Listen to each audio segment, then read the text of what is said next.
West na fie ni entry Asante Akyem North in person West so na election chairman ono so wo honom akasa ne nsem nyina ne se won mo predi bre be chwe NPP amanyoko no puma hye bedwam de bre no bi enhwe se wo mo nto abom bebo wo mo person ne so nyina no ho bete pa hwe no mo anya bibibia e be man mo nyama amanyoko no wo no abafom.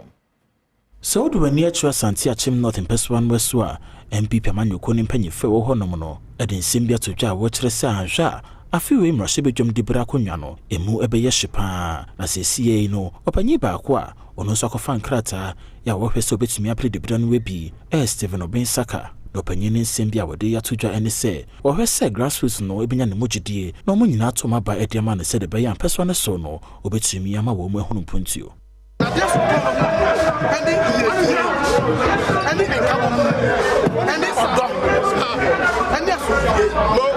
Na me sakadie e from me sakasumule asumule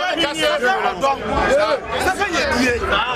na me sakanye mani nyina bi ma delegate me sakanye mani nyina bi ma NPP e ba ko ni nyina bi ma Asante Akyem fo nyina woni kasa e ba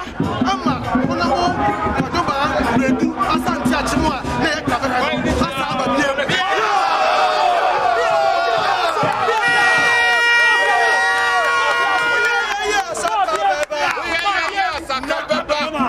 Enwachi chairman Ema constituency election committee owusu akomia enso nsembia wode ya tudwa ene se obi bia wo pre de bre ni bibia embo no homodin ase ne nto aba obebo no enko fantitemu papamu emba na emom no ede nkabomu ebeba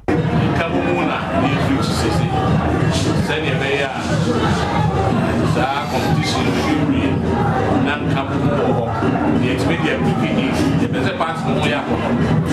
se part no ya ko na says apart NPP for